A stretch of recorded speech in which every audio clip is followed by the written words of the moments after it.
Katuje mu igitabo casohowe n'umunyamakuru Judy River wo muri Canada, akaba yasohoye igitabo yise In Praise of Blood, The Crimes Committed by the Rwandan Patriotic Front. Ibi bikaba bivuga nk'uwogereranya mu ndimi z'iwacu gushimagiza amaraso ibyaha vyakozwe na FPR Inkotanyi. Judy River rero avuga yuko igitabo ciwe ari nk'icegeranyo c'ivyo yakuye mu iperereza amaze mu imyaka 20, akaba yarikoze ku vyaha vyakozwe na FPR Inkotanyi. Avuga yuko FPR yatanguje genocide yakorewe abatutsi ikanakora genocide y'abahutu. Mugenzi wanje Faranga Kwaya yavuganye na Judy River atangura kumubaza ko hari abavuga yuko izina ry'igitabo ciwe rigaragaza ko agwanya FPR Inkotanyi. Well, I disagree. I don't think it does imply that at all. Ntabwo mbyemera. Ndakeka ko atari cyo bishatse kuvuga. Icyo ntekereza nuko mvuga ko ibihugu by'Uburayi bikomeje gushyigikira no gufasha ubutegetsi bwa Paul Kagame, biramusingiza no kumushimira mu gihe ingabo ze zisha abantu muri imyaka 25. Uravuga ko urega n'ibihugu by'Uburayi? Ibihugu by'Uburayi bifite uruhare rukomeye mu gushyigikira no kumukingira ikibaba, kandi yarakoze ibi byaha byose.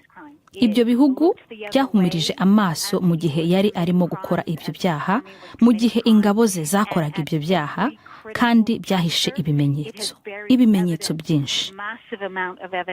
Mu iperereza ryawe wakoresheje cyane cyane abavuye mu gisirikare cya RPF. Bivuga yuko ibyo uvuga bidashobora gufatwa nk'ukuri kuko bavuga ibibi gusa kuri Perezida Kagame na FPR.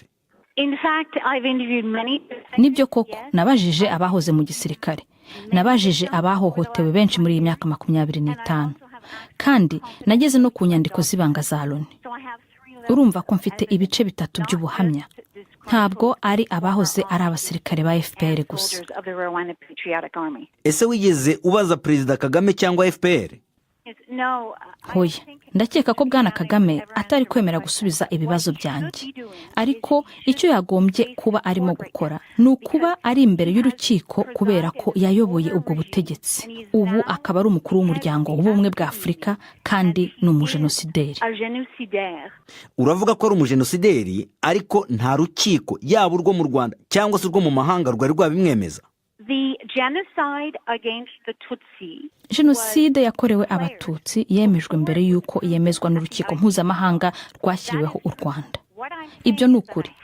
Icyo mvuga nuko mfite ibimenyetso bigaragaza ko Paul Kagame na bagenzi be batangije jenoside yakorewe abatutsi, bakongeje jenoside yakorewe abatutsi, banakora na jenoside y'abahutu.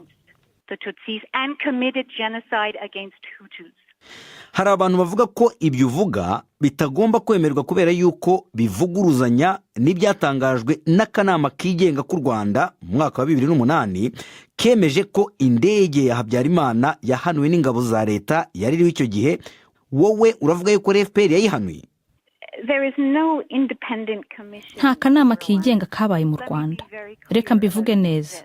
Itsinda ridasanzwe ry'urukiko mpuzamahanga rwashyiriweho u Rwanda ryari rishinzwe iperereza, ryakusanyije ibimenyetso simusiga byagaragazaga ko Bwana Kagame agomba gukurikiranwa ku byaha yakoze.